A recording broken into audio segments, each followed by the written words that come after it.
Welcome to the Man Cave Podcast with Dan Casper.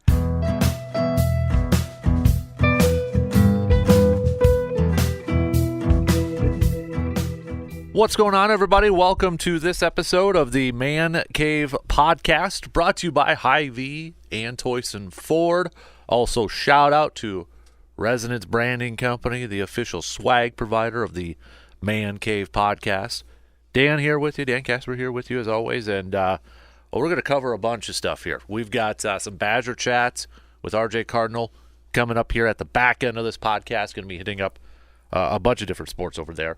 We're going to talk some football, a new role for RJ Dillon, and we will continue highlighting certain draft prospects that the Packers could target with their first round pick. So that's all coming up here. Before we get to that, couple of things I want to lead off with. First off, we've got the Final Four is now set for the women's college basketball tournament.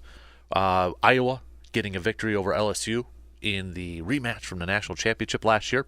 And then UConn taking down number one seeded USC. So those two teams join NC State and South Carolina, who clinched their ticket, or punched their ticket, just the other day.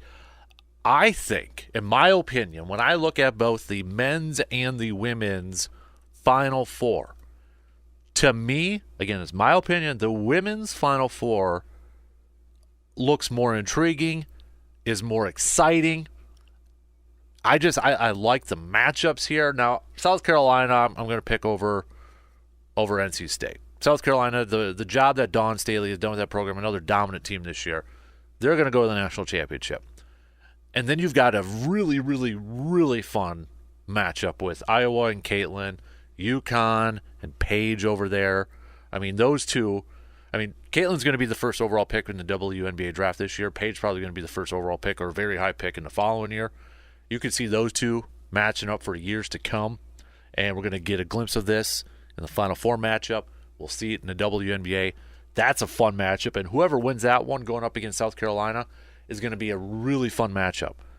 And South Carolina is dominant, kind of on the same maybe pace as like UConn is on the men's side. But I just feel like whoever South Carolina plays in the championship game, it's going to be a really fun matchup. It's going to be a battle. And on the men's side, no offense, but UConn versus Alabama, UConn's going to cruise through. Purdue versus NC State, I think it's going to be UConn-Purdue, which should be a good matchup. But just the way UConn has been dominating, I think they could dominate NC State, Alabama, or Purdue. So, and it's not a knock on them because this 2-year run that they're on has just been absolutely lights out.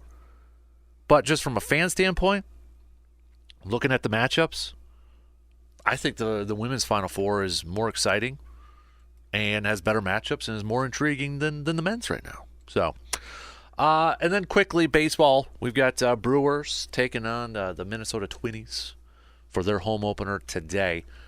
Jacob Junis is going to be on the mound here, and he's looking to kind of maybe improve his career, prolong his career.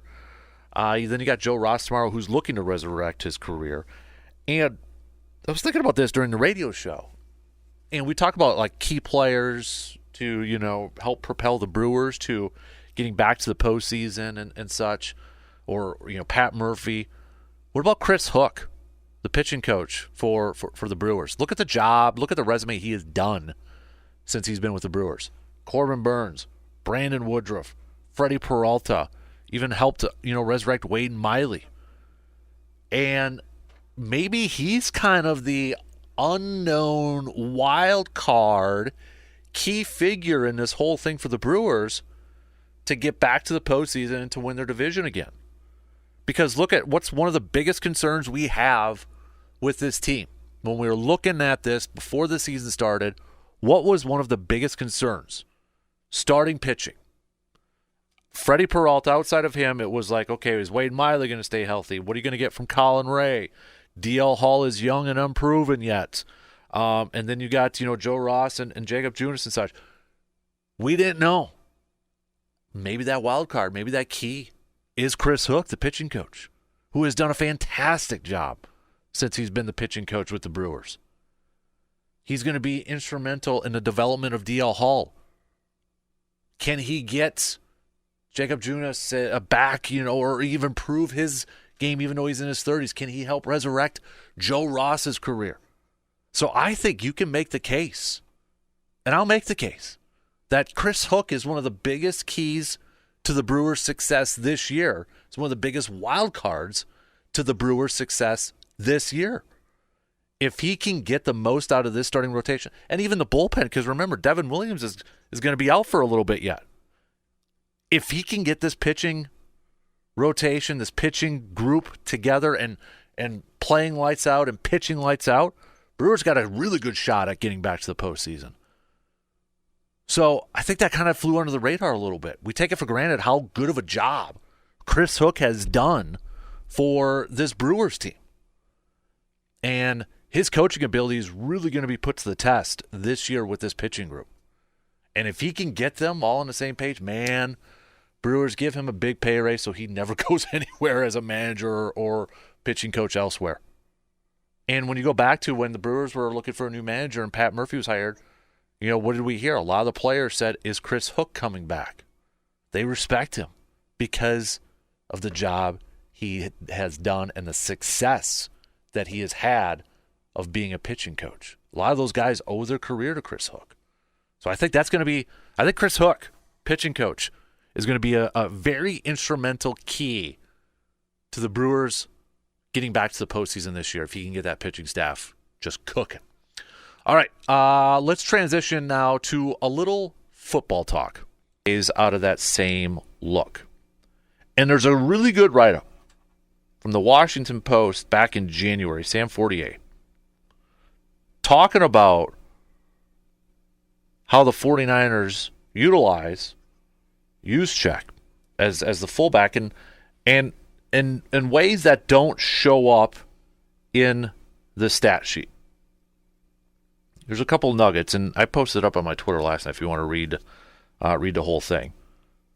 But here's a couple of ways where I don't like calling him fullback because I guess maybe I still have the fullback mindset in my mind from back in William Henderson days.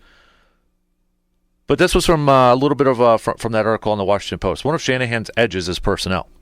Most of the NFL relies on light personnel. With more wide receivers, and defenses have evolved to limit explosive passing attacks by using two deep coverages. But Shanahan uses heavier personnel with more running backs and tight ends, and he runs the ball more often. Those tendencies force defenses to make difficult choices. They can try to stop the run with a light box or bring in bigger, slower players, which makes them more vulnerable to the pass. And no matter the choice, the defense will be less prepared to stop it. San Francisco's offense is full of versatile all-pros: Kittle, Christian McCaffrey, Deebo Samuel, Brandon Ayuk. Juszczyk is a unique complement. He makes the personnel heavy. He's 6'2", 235, and he can help disguise the intent of any play by lining up at fullback, running back, tight end, or wide receiver, and he can always motion to a different position before the snap. The uncertainty exasperates the 49ers' opponents. So when I read that, and I read Matt LaFleur's comments about movable piece, I'm kind of getting some connections here. I'm kind of drawing some connections here. Like, could this be a role that the Packers, that Matt LaFleur now envisions A.J. Dillon in? That, quote, newer type of fullback. A guy that might not light up the box score, might not light up the stat sheet, but you're using him as kind of a chess piece to set up your offense as a whole to try to confuse the defense. You're moving around in motion. We've seen A.J. Dillon motion out to a wide receiver. We've seen him involved in the passing game. We've seen glimpses of that. This wouldn't be something entirely new from A.J. Dillon. So I think there's something that could be there. Now, maybe I'm just like completely looking at this and just trying to like make sense of it all and just maybe grasping at straws here and putting it. But for me, I don't want Jacobs to have to, Josh Jacobs here to, I want him out on the field as much as possible because I think, one, he presents a unique challenge already to the defense. He's shown the ability to be involved in the passing game. We know him as a runner. But now you put him in there, and then you throw in a little A.J. Dillon with a different type of role to try to confuse defenses. You motion them out. I think that maybe adds the other element to this style of offense that since Matt LaFleur has been there, they really haven't had. Again, they tried to have Josiah DeGuara play that role, lining up in the backfield, running routes out of the backfield, trying to be that typical H-back role. And it just never really worked. And now you got A.J. Dillon coming in here, or now you got A.J. Dillon, who's been with the system for a few years, really understands the playbook. Do you kind of put him in that role, that Alec Ingold role, that Kyle Juszczyk role? Probably won't have as many rushing yards as he has had, the first 3-4 years of his career. But it's a different chapter in his career potentially. It's a different role in his career potentially. And maybe, just maybe, it's a role, too, that, one, could extend his career possibly.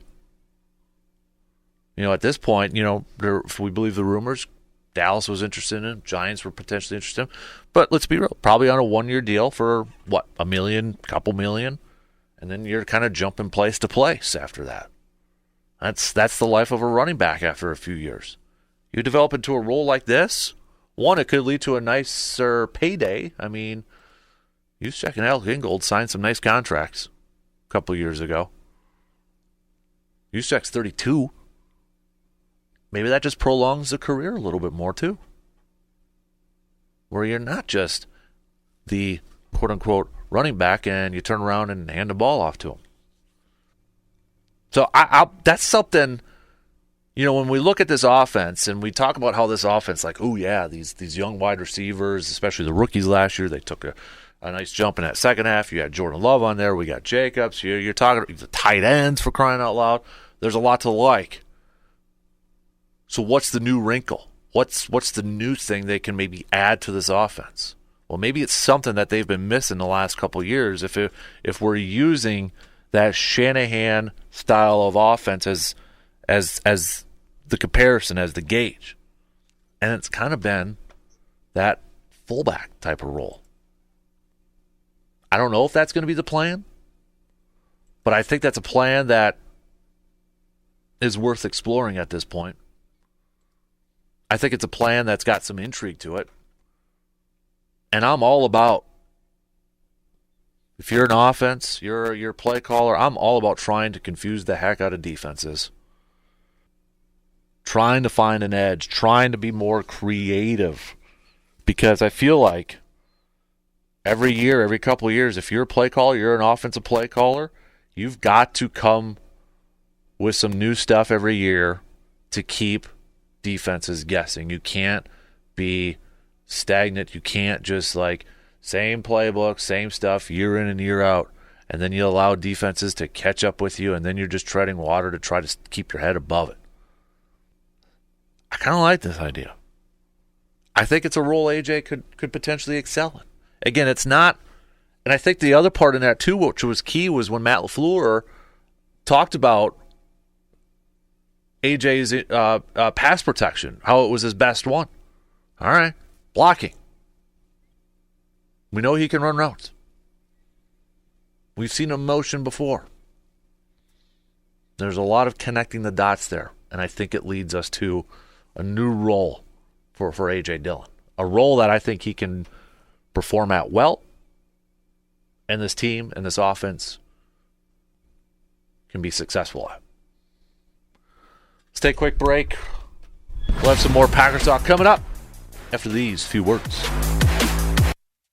Started off yesterday kind of highlighting some players that could potentially be a first-round pick for the Packers, and these are players that have either been mentioned in national mock drafts or players that a lot of Packers fans have been kind of banging the table for.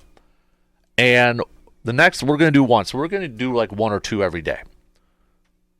Today's player, I saw on, I believe it was Eric Edholm's NFL.com mock draft. He had this player mocked to the Packers at number 25.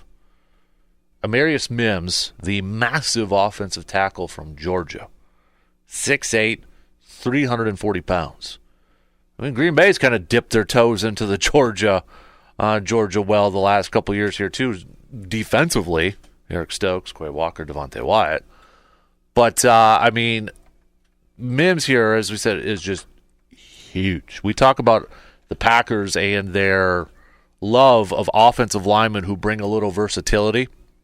Maybe can play multiple positions on that thing. You draft Mims, you're locking him in as a tackle. You're going to put him over on that left side. The thing is with the left tackle position in Green Bay, we don't know that answer, and maybe Green Bay isn't 100% sure either. But do they view Rasheed Walker as the long-term starting left tackle for the Pack? Do they view him as that guy? Last year, heading into the season, I think we all kind of thought, okay, Yosh Nijman's going to be the next left tackle. And then he got beat out, essentially, by Rasheed Walker. Preseason training camp into the regular season. They had a little bit of a rotation there at points in the season, but then it was clear that the coaching staff favored Rasheed Walker over Yosh Nijman. So, and Walker got better later on in the season. In the final 6 games, including the playoff games, he allowed only 1 sack, 9 pressures, would rank 10th in pass blocking efficiency, 29th in a run blocking grade. If you're looking at Pro Football Focus numbers, overall in 2023, in 545 pass blocking snaps, he allowed 36 quarterback pressures, 6 sacks, a Pro Football Focus grade of a 68.8, which is 33rd among tackles. That's his entire season. If Green Bay feels like they need to upgrade at that left tackle position, then, yes, you look at a guy potentially like a Mims from Georgia. If they feel like Walker is the long-term starter, then you're probably not drafting a left tackle with your first-round pick. Maybe it's a day two pick, because we know Green Bay wants to have competition at that offensive line. The 5 best will play, right? Might as well just make a shirt on that. Residence Branding, if you're listening, make a shirt on it. 5 best will play. Send it over to Matt LaFleur. But if you're drafting this massive tackle out of Georgia, you're putting him in at that left tackle. The thing is with Mims, he's got these raw tools. He's got these raw traits, combination of, his physical nature and just athletic talent. He doesn't have a lot of experience. He's only got 8 starts. He's got to get better in the run game and run blocking. So is this a little bit of a reach for Green Bay, maybe for a team that, or maybe they view this like as a possible pick where, okay, we can draft him in the first round. He's still raw, but because we have Walker, maybe he starts off on the bench and just provides a little bit of depth, and we can mold him. Luke Butkus can mold him. Adam Stenovich can mold him to become better. He could play either the right or the left. Probably ideally with his size, you're hoping left. and especially if he needs to improve in his run blocking. That's, when you're looking at that right tackle, you're kind of hoping that they're really pretty darn good at run blocking. You got Zach Tom kind of already holding the fort over there. So, high ceiling. The potential is really high, but I think due to he's still kind of raw, inexperienced, do you throw him out there day one, you're starting left tackle? I don't think you can. So if this is a guy that the Packers are seriously considering or would seriously consider drafting with their first overall pick, I think we as fans probably have to temper the expectations for him in year one. And I think Green Bay probably will have to temper the expectations in year one. And it might be a pick where he's going to be a depth piece in year one. Hope maybe year two, he's your starter at left tackle. And Walker is kind of that bridge for a year, which I know will probably upset a lot of Packers fans because they want a first-round draft pick to play right away and to contribute right away, especially since you've got Super Bowl goals again. We've got Super Bowl goals again. We're not rebuilding. We're not retooling. We want to compete for a Super Bowl championship this year. So while drafting Mims would fill a need, fill some depth, I don't think he would be a starter in year one, which I think will annoy or upset some fans out there. And Walker might just be that bridge for another year. The main thing when it comes to these offensive linemen, when we talk about these offensive linemen and potential pick, we know the Packers are going to draft a couple of offensive linemen. We know that. It's just the big question mark is when. Do they view Sean Ryan as okay, he could be a starter. He is a starter in this league. Do they view Rasheed Walker as a starter in this league? If those are both yes, these are our guys, these are starters for the next couple of years, they're probably not drafting. In all likelihood, maybe not drafting linemen early in the draft then. And then do they go back on their pedigree hey, we've been able to find offensive linemen later on in the draft, in the mid-rounds. Josh Sitton, David Bakhtiari, TJ Lang, Elton Jenkins was a second-round pick. Zach Tom was a fifth-round pick. Fifth-round pick, fourth-round pick. Do they go back on that pedigree and be hey, we're confident we can find some guys later on in the draft, maybe we use our early picks for different positions. But that's the thing we'll find out. We'll find out pretty soon when it comes to draft how the Packers view, I think, guys like Rasheed Walker and Sean Ryan. If they view them as starters, maybe they're not drafting that lineman early on. If they got question marks, a little bit unknown, maybe we're seeing them picking up a tackle or a guy that could play multiple positions like Graham from Duke that we talked about yesterday that you can plug in at a different spot. All right, let's take a quick break and let's talk some Badgers with Mr. RJ Cardinal coming up after these quick words.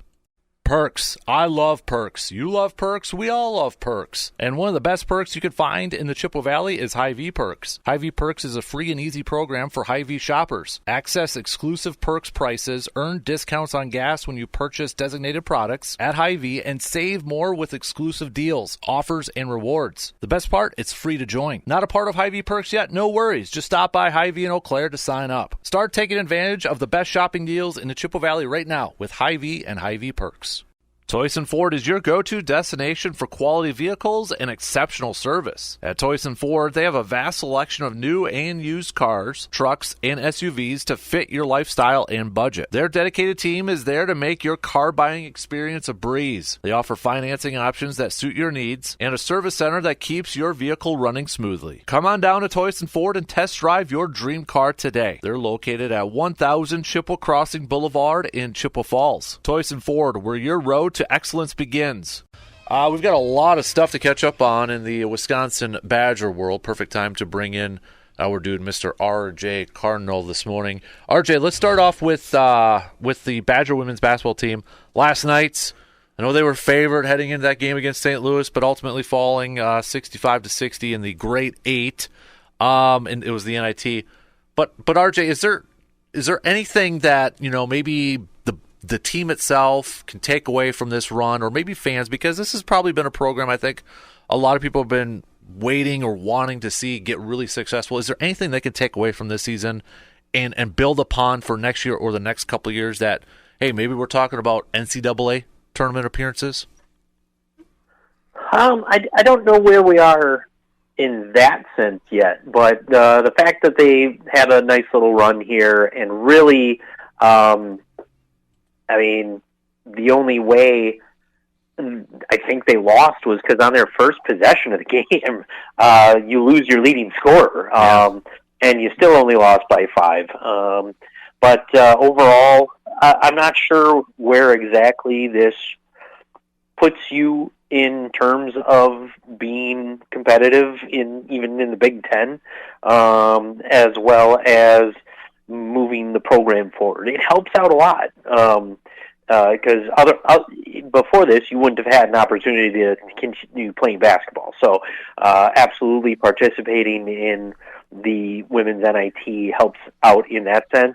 But, you go ahead and, if you watched any of the LSU Iowa game, they're leaps and bounds away from that level of talent. They still aren't on the precipice of being competitive in the NCAA tournament. And I think you still need a lot to change in that sense. Something I think Dawn Staley has done well at is the availability of herself and her entire team to have the community come around and actually support her basketball team. And South Carolina is doing amazing. Mm-hmm. The thing here is, I don't know anybody who is regularly reporting on the women's basketball team, and with the amount of people who transfer out and hit the transfer portal year in, year out, and having no discussion whatsoever coming from the team about it, it's still very behind closed doors. And outside of the niche fans who will always be women's basketball fans, it's hard to get behind the program right now, even with the coaching change in year 3, I think. Mm-hmm. It's still hard to say where this team is, even after this nice little run. You mentioned the comparison with Dawn Staley. Would you say that's kind of similar? Because let's face it, UW Green Bay women's basketball is a program, and they've been really good for a long time. I remember not that long ago, they would be consistently ranked in the top 25. They were mm-hmm. back in a tournament this year. Would you say that's kind of similar to the job that UW Green Bay has done over there? Yeah, like you said, for the longest time, they were the number 1 team in the state. Yeah. And you're not even at the flagship public school or at Marquette. Girls started wanting to go to UW Green Bay over Madison. And right now, girls in this state want to go anywhere but Madison, know? I don't know what has to change to have that happen, but it's been happening for a while now. And, it's one of those. I know it's those things growing up. Nobody was, especially nowadays, I don't think anybody was Wisconsin women's basketball fans growing up, Mm-hmm. That kind of attitude needs to change. And you just need to convince, they have had some higher profile in-state girls commit here, but then they transfer out, and they do well elsewhere, or never even look at Wisconsin. But something's got to change where you can convince 1 or 2 of the top kids in the state in one class to come here and help change whatever it is they're looking to change, and get to where a program in a Power 5 conference, what should be the lead program in your state, needs to be. Especially, look how competitive the Big Ten is with women's basketball, and it's about to get even more competitive, with the West Coast coming over here too. Yeah, I mean, you got the freshman All-American and Juju Watkins coming over with USC, and you're just watching some of this, and, like, it's not a competitive balance. I mean, they're talking about when Big Ten tournament expands, the bottom 4 teams are not going to make it into the tournament, and you're looking at Wisconsin there saying where you looking at them right now, I mean, I think they have a shot of being those bottom 4 teams that don't make it, and then do you really get a look at the NIT moving forward? So, it's something's got to change and quickly, and whether it's through the transfer portal, and maybe that's what you got to do for the time being, but you got to get some sort of talent in here to really start pushing things. And heck, they needed to win last night and then win the final just to have a winning season for the first time since 2011, I think I looked up and saw. Wow. But yeah, it's one of those, something's got to change. And, it probably didn't help this year when Marissa Mosley made the comments of run-of-the-mill white girls.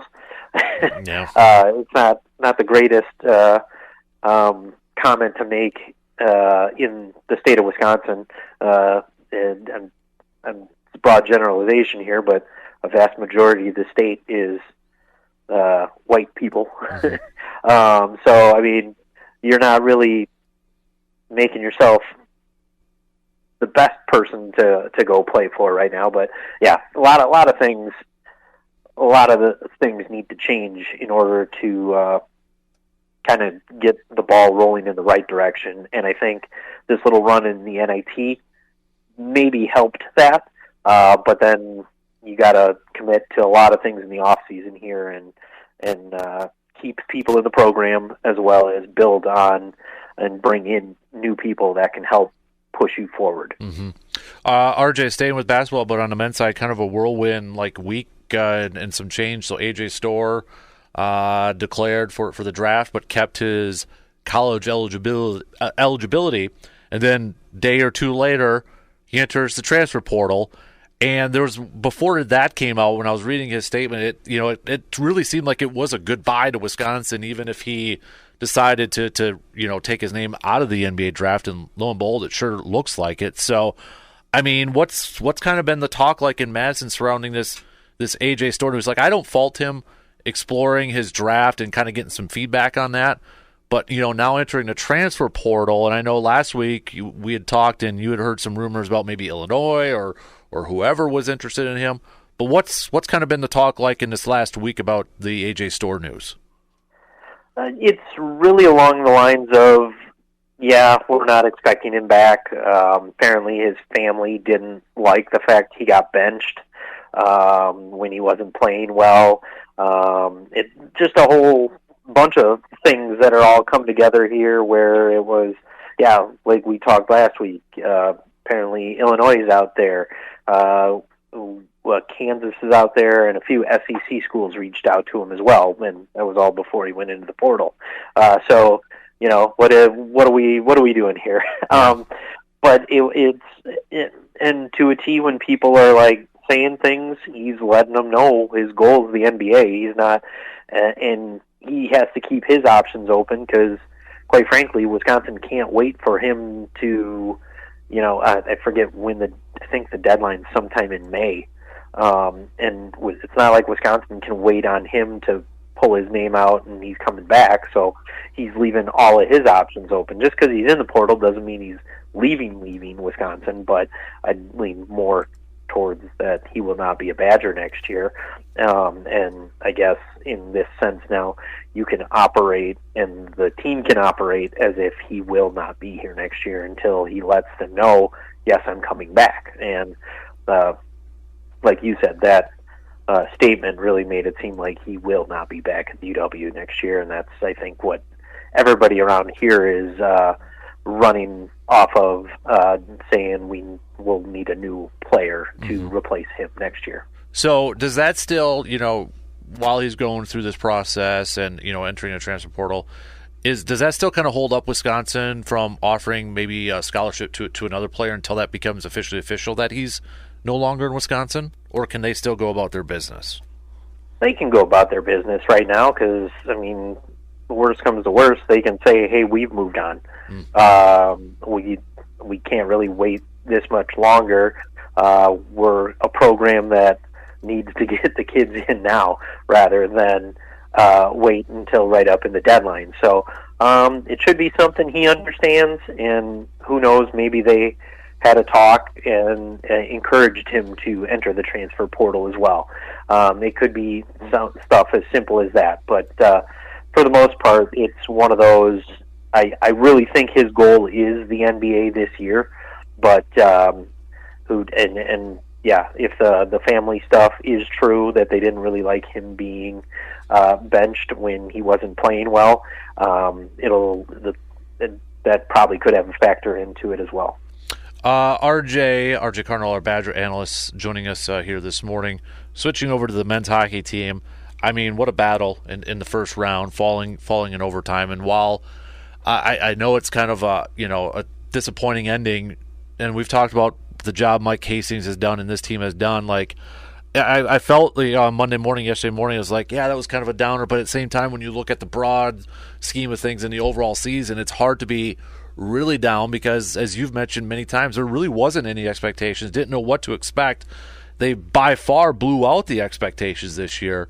So now, looking at this year and looking at the future and the job that Mike Hastings has done, I mean, that bar's got to be incredibly high, I would imagine, for this team for the foreseeable future. Oh, absolutely. I mean, you beat your last year's win total before the turn of the calendar. So, I mean, that's always good.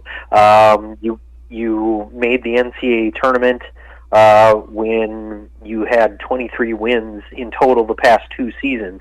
And granted, you still were in the NCAA tournament in 2021 with a team that probably should have gone a lot further than losing to Bemidji State in the first round. But you cannot be upset with the results of this season. It's a good thing to get back to where they were.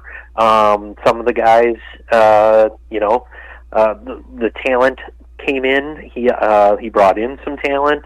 Hastings did, and then I ended up watching the game with some buddies, some who played hockey through high school, and then a couple who actually had been coaches as well, and they were none too happy with the way the game was being called in terms of penalties, where it was 4-1 in favor of Quinnipiac. But overall, I'm sitting there watching the game, and I'm like, I don't know. I think some of these are okay. The slash in overtime, though, where it was clearly down at the end of the stick, not the best. And then there was a clear tripping by Quinnipiac in overtime where a guy hooked the leg and lifted up and wasn't called. So there are two calls that I noticed that kind of irked me, but right.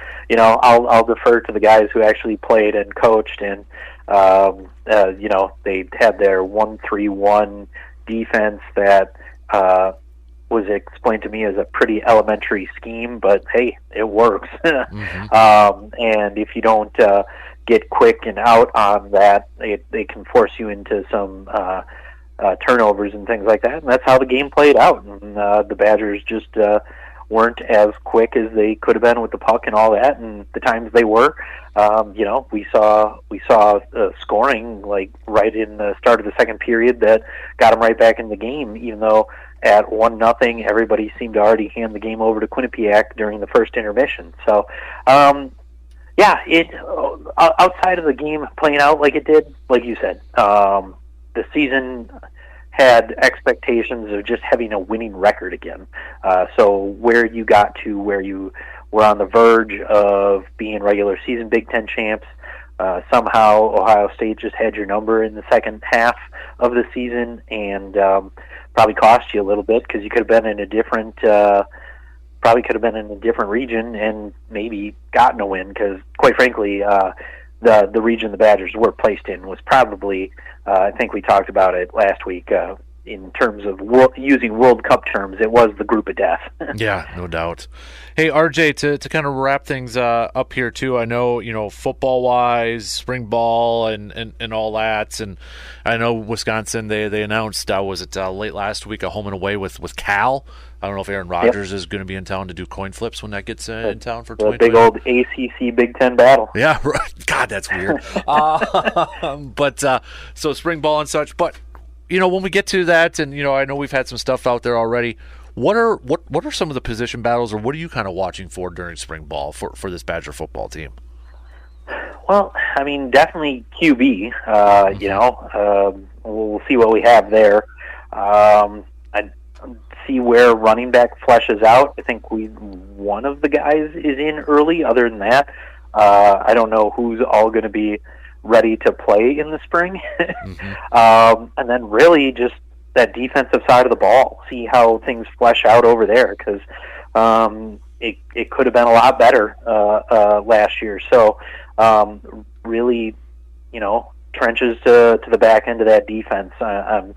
I'm looking forward to seeing what happens in this spring, and then moving into fall camp, how that fleshes out, because quite frankly, the defensive side of the ball was left to be more desirable, and even the people who look at the offense, it still had one of the higher scoring offenses in Wisconsin single season history. So they did okay there for what we thought we saw, and I really think defensively, where we had been seeing ourselves, we kind of want to see it back to where it was when it was a top 5 defense in the country. So really, top to bottom defensive side of the ball is what I'm kind of looking for, and seeing what we can replace at linebacker, as well as how this new dollar package is going to play out, and how the position of the rover and all that kind of stuff, and the whole Legion of Boom style of defense plays out for the Badgers. Yeah, definitely. Hey, we covered it all, man. I think we covered a lot of different sports right now, so we appreciate it as always, buddy. So we'll let's do it again next week. All right, let's do it again next week. Absolutely. Maybe we can absolutely do that. All right, maybe we'll have some more. Hopefully, we'll actually get some transfer portal guys to come to Wisconsin. Coming in, yeah, that'd be nice. Yeah, no kidding. All right, RJ, appreciate it as always, buddy. Enjoy the week, and we'll catch up with you next week, okay? You too. Sounds good. We'll talk to you then. You got it. RJ Cardinal. That is going to do it for us on this episode of the Man Cave Podcast. Big thanks for tuning in, and quick housekeeping note again, if you haven't taken a few seconds yet to follow and subscribe, or give us a 5-star rating and a positive review wherever you listen to your podcasts, I would greatly appreciate that, because that's how others find the podcast, all right? So until next time, I'm Dan Casper, and I will talk to you on the next episode of the Man Cave Podcast.